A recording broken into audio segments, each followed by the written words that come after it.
मला हे जमणार नाही, माझं नशीबच खोटं आहे, हे सुख माझ्या नशिबातच नाही. तुम्ही कधी कधी असाच विचार करता ना? पण जर मी तुम्हाला सांगितलं की कळत न कळत तुमच्या याच विचारांनी तुमचं आयुष्य घडवलंय, तर जरा विचार करा. जर मी म्हणालो की तुमच्याच मनात एक असा खजिना लपलाय, एक अशी जादूची शक्ती आहे ती तुमच्या आत झोपलेली आहे, ती जागी झाली तर तुम्हाला अफाट श्रीमंत बनवू शकते, तुमचे जुने आजार बरे करू शकते आणि तुमची प्रत्येक इच्छा, होय प्रत्येक इच्छा सत्यात उतरवू शकते. तुम्ही विश्वास ठेवाल? कदाचित नाही, पण हे सत्य आहे. आणि हे सिद्ध करण्यासाठी आज मी तुम्हाला घेऊन जाणार आहे एका अविश्वसनीय प्रवासावर. ही गोष्ट आहे अजिंक्यची, एका अगदी सामान्य माणसाची, ज्याने आयुष्यात फक्त एक रहस्य जाणलं आणि त्या एका गोष्टीने त्याचं संपूर्ण जगच पलटवून टाकलं. ही केवळ the power of your subconscious mind या पुस्तकाची कथा नाहीये, तर ही कथा आहे तुमच्या, माझ्या आणि स्वप्न पाहणाऱ्या प्रत्येक माणसाची. तर तयार आहात तुमची ताकद ओळखायला? चला तर मग या जादुई प्रवासाला सुरुवात करूया. सकाळचे 6 वाजले होते.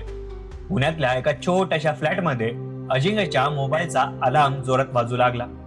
पण आजही त्याचं बोट आपोआप स्मूजवर गेलं.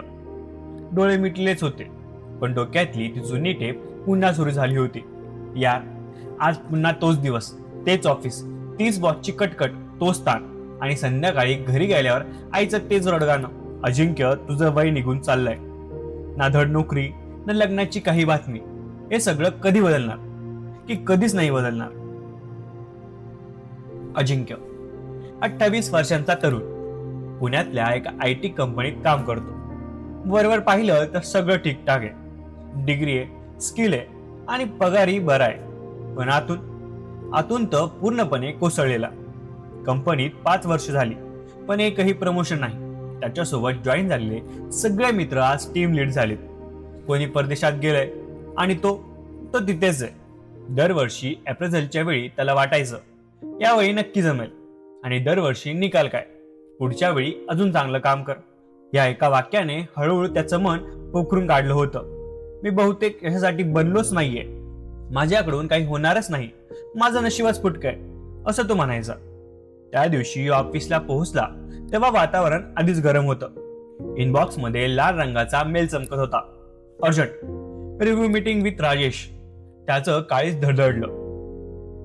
आज पुन्हा काहीतरी बिनसलं, तो मनातच फुटफुटला. केबिन बाहेर उभं राहून घामाघूम झालेले हात पॅन्टवर पुसले आणि हळूच दरवाजा वाजवला. कमी. आतून कडक आवाज आला. राजेश सरांनी वरनं बघताच विचारलं, अजिंक्य, ही रिपोर्ट बघितलीस का तू? इतका साध्या चुका? तुझं लक्ष असतं की नाही कामात? आवाजातली चिडचिड स्पष्ट जाणवत होती. अजिंक्यची जीभ जड झाली. सॉरी सर, मी आत्ताच ठीक करतो. राजेश सर मध्येच ओरडले, नेहमी तेच सॉरी सर. 5 वर्ष झाली तुला इथे, तुझ्यासोबत आलेले सगळे कुठे पोचले बघ. प्रमोशन कुणाला द्यायचं सांग? जो कॉन्फिडन्सने काम करतो त्याला, की जो नेहमी घाबरत असतो त्याला? थोडा विचार कर अजिंक्य, तुला ठरवायचंय तुला आयुष्यात काय हवंय. कॅबिन मधून बाहेर पडताच त्याच्या डोळ्यात पाणी आलं. तो सरळ वॉशरूम मध्ये गेला. आरशासमोर उभा राहून त्याने स्वतःकडे पाहिलं. त्या चेहऱ्यावर थकवा होता, पराभव होता आणि आतून येणारा एक आवाज होता, बघ, सगळ्यांना हेच वाटतं, तुझ्या वरचं काहीच नाही, तू कधीच जिंकू शकणार नाहीस. तो हलक्या आवाजात स्वतःशीच बोलला, मी हे सगळं नाही झेलू शकत, माझ्या हातात काहीच नाही. संध्याकाळी ऑफिस मधून बाहेर पडून तो स्कूटरवरून घरी निघाला. रोजच्या सारखा जीव घेणार ट्रॅफिक, हॉर्नचा आवाज, धूर, गर्दी, सगळं मिळून त्याच्या डोक्यावरचा भार पाडवत होतं. सिग्नलला ट्रॅफिक जॅम मध्ये अडकला म्हणून त्याने स्कूटर बाजूला घेतली. थकलेल्या नजरेने तो इकडे तिकडे बघत होता. तेवढ्यात फुटपाथवरच्या एका जुन्या पुस्तकाच्या टपरीकडे त्याचं लक्ष गेलं. एक म्हातारा काका तिथे जुनी पुस्तकं लावत बसले होते. अजिंक्य सहज तिथे गेला. वरच्या रांगेत ठेवलेलं एक निळ्या कव्हरचं पुस्तक त्याला स्वतःकडे खिचत होतं. कव्हरवर मोठ्या अक्षरात लिहिलं होतं, आपल्या अवचेतन मनाची शक्ती, आणि खाली नाव जोसेफ मर्फी. ते काका असले. काय बाबा, चेहरा सांगतोय डोक्यात खूप विचार आहे. हे पुस्तक घेऊन जा, लोक म्हणतात आयुष्य बदलून टाकते, खूप फेमस आहे. अजिंक्य कडू हसला. पुस्तक वाचून आयुष्य बदलणार? छान जोक आहे, त्याने मनात म्हटलं. पण कसं आणि कुणास ठाऊक त्याचे हात आपोआप खिशात गेले. त्याने पैसे दिले आणि ते पुस्तक घरी घेऊन आला. रात्री सगळे झोपल्यावर आपल्या छोट्या खोलीत तो एकटाच बसला होता. समोर ते पुस्तक होतं. त्याने एक दीर्घ श्वास घेतला आणि पहिलं पान उघडलं. आणि मित्रांनो, काही वेळातच एका उदाहरणाने त्याचा मेंदू अक्षरशः हलवून सोडला. पुस्तकात लिहिलं होतं, तुमचं मन हे एका मोठ्या जहाजासारखं असतं. तुमचं जागरूक मन म्हणजेच कॉन्शियस माइंड हा त्या जहाजाचा कॅप्टन आहे. तो वरडेकवर उभा राहून ऑर्डर देतो. आणि तुमचं अवचेतन मन म्हणजेच सबकॉन्शियस माइंड हे इंजिन रूम मधले कामगार आहेत. त्यांना बाहेर काय चाललंय हे दिसत नाही. त्यांना फक्त एवढंच माहित असतं, कॅप्टनने जी ऑर्डर दिली आहे ती मुकाट्याने पाळायची. कॅप्टन म्हणाला, जहाज खडकावर आदळवा, तर ते तिथेच नेतील. नंतर जहाज बुडालं तरी चूक कामगारांची नसते, ऑर्डर चुकीची होती. अजिंक्यने पुस्तक खाली ठेवलं. अचानक खोलीतली शांतता त्याला जाणवू लागली. एक खोल सत्य त्याच्या आत उतरत होतं. त्याने स्वतःला विचारलं, म्हणजे मी माझ्या आयुष्याच्या जहाजाचा कॅप्टन आहे आणि मी रोज माझ्या मनाला काय ऑर्डर देतोय. सकाळपासूनचे सगळे विचार त्याच्या डोळ्यासमोरून गेले. माझ्याकडून होणार नाही, माझं नशीब खराब आहे, मला प्रमोशन मिळणं शक्यच नाही, मी कायम चुका करतो. हे सगळं काय होतं? ऑर्डर्सच होत्या. आणि त्याचं बिचार अवचेतन मन जे कुठलाही प्रश्न न विचारता प्रत्येक वाक्याला खरं मानून कामाला लागतं. ते वर्षानुवर्ष हाच पॅटर्न फॉलो करत होतं. त्याच्या अंगावर सरकन काटा आला. म्हणजे मीच तर स्वतःला बुडवत होतो इतकी वर्ष. त्या रात्री त्याला लवकर झोप लागली नाही. पण पहिल्यांदाच त्याला असं वाटलं की प्रॉब्लेम जगात नाहीये, त्याच्या स्वतःच्या विचारांमध्ये आहे.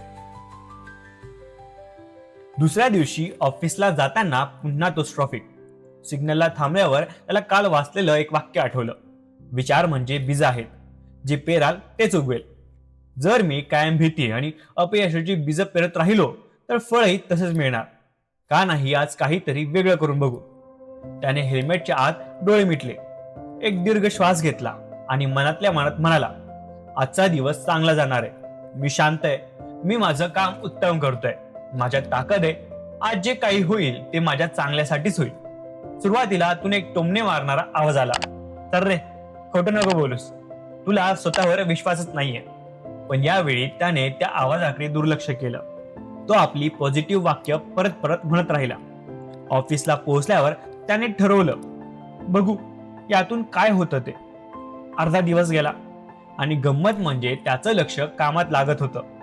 दुपारी अचानक राजेश सरांचा मेसेज आला, अजिंक्य माझ्या डेस्कवर ये.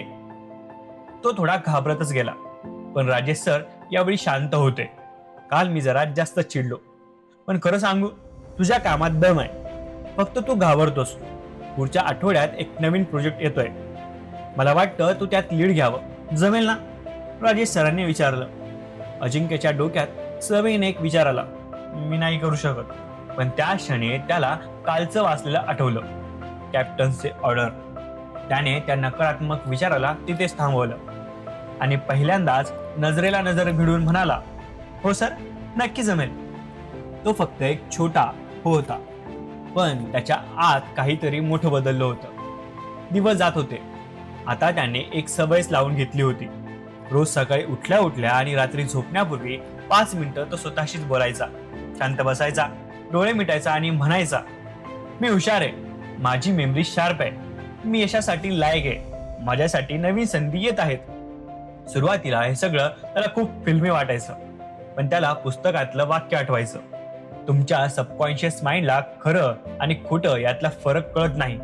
तुम्ही जे वारंवार सांगाल तेच त्याच्यासाठी सत्य बनतं. आठवड्याभराने त्याचा एक जुना शत्रू परत आला, मायग्रेन. डोकं असं दुखायला लागलं की आता फुटेल असं वाटायचं.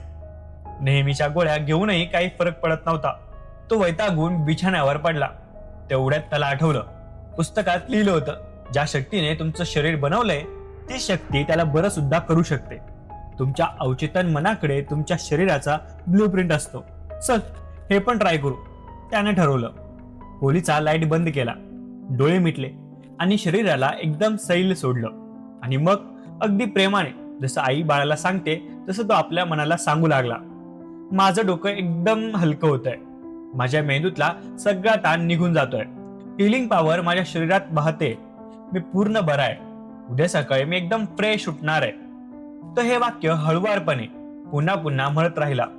कधी झोप लागली त्याला कळलंच नाही. सकाळी उठल्या उठल्या त्याने पहिली गोष्ट केली, डोकं हलवून बघितलं आणि तो थक्कच झाला. वेदना गायब होत्या. ना डोकं जड होतं ना ती टणटण. उलट त्याला खूप हलकं आणि फ्रेश वाटत होतं. तो स्वतःशीच हसला. अरे यार, हे प्रकरण खरंच काम करतंय. हळूहळू त्याचा आत्मविश्वास वाढत होता. पण आयुष्यातली सगळ्यात मोठी परीक्षा अजून बाकी होती. एक दिवशी ऑफिसमध्ये बॉम्ब पडला.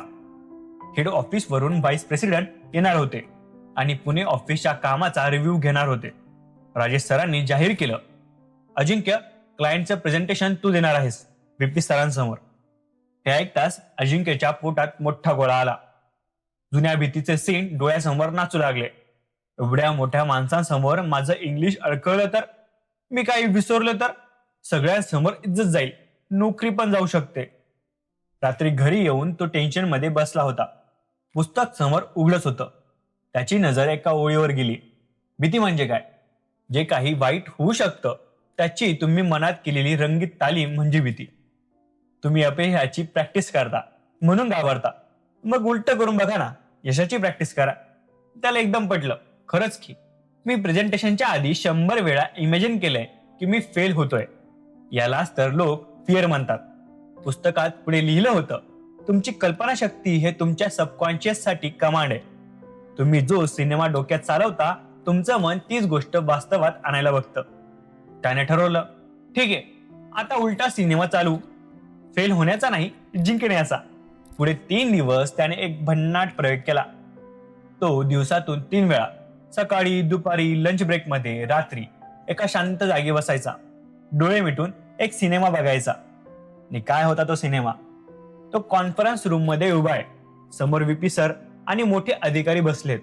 तो एकदम बिनधास्त स्पष्ट आवाजात बोलतोय. लोक माना डोलवतायत. कोणी प्रश्न विचारला की तो हसून उत्तर देतोय. आणि शेवटी टाळ्यांच्या कडकडात व्हीपी सर उठून त्याच्याकडे येतात, हात मिळवतात आणि म्हणतात, व्हेरी गुड अजिंक्य, तू खूप छान बोललास. पहिल्या दिवशी हे सगळं त्याला खूप खोटं वाटलं. अरे, माझ्यासोबत असं कधीच झालं नाहीये. पण त्याने ते चालू ठेवलं, कारण कॅप्टन तो होता आणि ऑर्डर्स त्याला द्यायचे होते. प्रेझेंटेशनचा दिवस उजाडला. कॉन्फरन्स रूम मध्ये एसी असूनही त्याला घाम फुटत होता. हात थोडे थरथरत होते. पण जसा त्याने लॅपटॉप जोडला आणि स्क्रीन चालू केली, त्याला एक विचित्र जाणीव झाली. अरे, हा तर तोच सीन आहे जो मी रोज डोक्यात बघतोय. Good morning everyone. त्याच्या तोंडातून पहिले शब्द इतके स्पष्ट बाहेर पडले की त्यालाच आश्चर्य वाटलं. 2 मिनिटात तो त्या फ्लो मध्ये आला. जे मुद्दे मांडायचे होते ते आपोआप ओठांवर येत होते. मध्येच व्हीपी सरांनी एक अवघड प्रश्न विचारला, पण अजिंक्यने गडबड न करता शांतपणे उत्तर दिलं. जणू काही त्याच्या सबकॉन्शियस माइंडने हे उत्तर आधीच तयार ठेवलं होतं. प्रेझेंटेशन संपलं.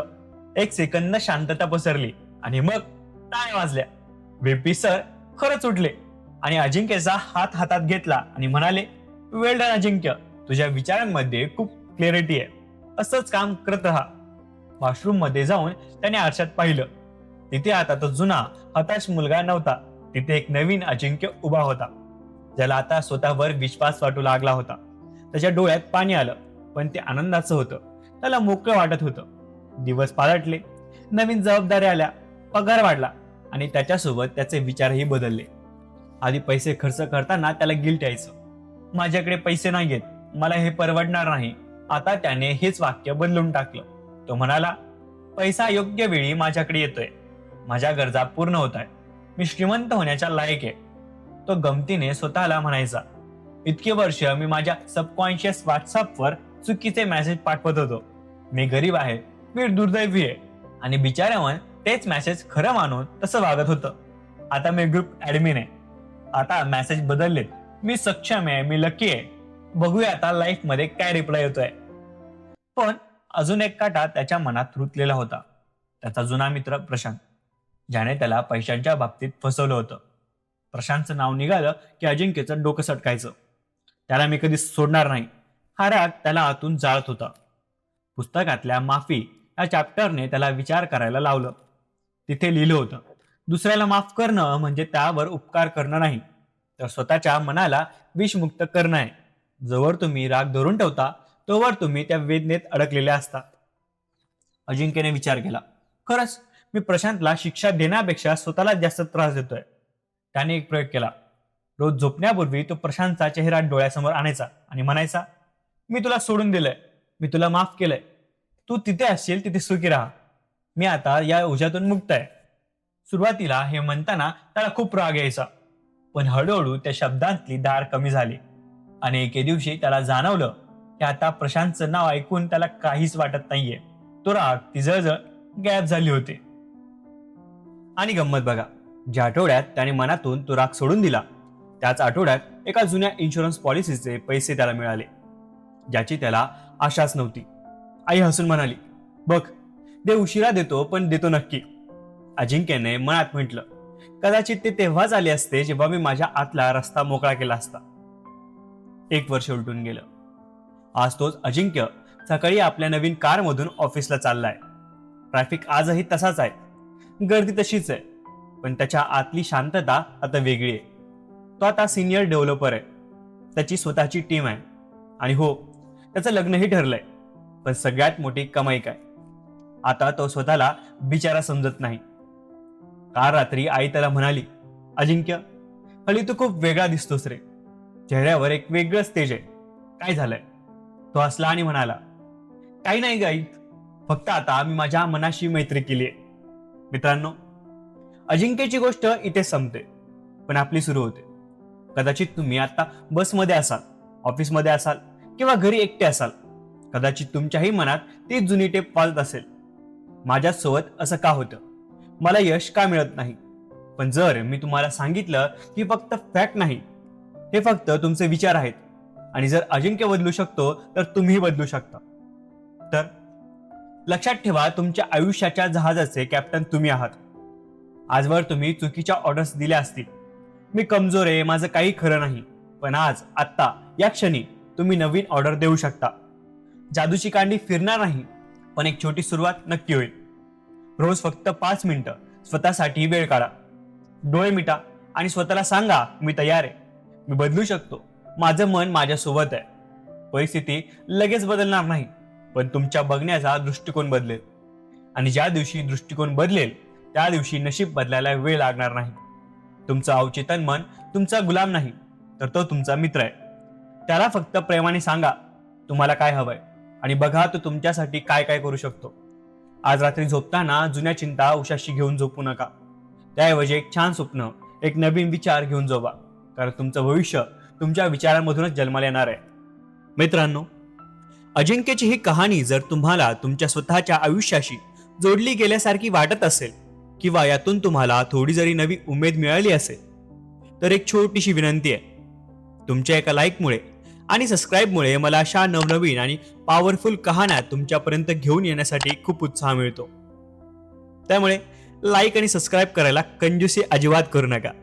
आणि हो, खाली कमेंटमध्ये नक्की सांगा की या व्हिडिओमधली कोणती गोष्ट तुम्हाला सर्वात जास्त आवडली, किंवा तुम्ही तुमच्या आयुष्यात कोणता बदल करणार आहात. तुमच्या कमेंट्स वाचायला मला खूप आवडेल. आणि जर तुम्हाला या जादुई पुस्तकाबद्दल, the power of your subconscious mind बद्दल अजून जाणून घ्यायचं असेल, किंवा ते स्वतः वाचायचं असेल, तर त्याची लिंक मी खाली डिस्क्रिप्शन आणि पहिल्या कॉमेंटमध्ये दिली आहे. तिथून तुम्ही ती नक्की खरेदी करू शकता. भेटूया पुढच्या अशा एका जबरदस्त व्हिडिओमध्ये. तोपर्यंत स्वतःवर विश्वास ठेवा आणि स्वप्न बघत राहा. धन्यवाद.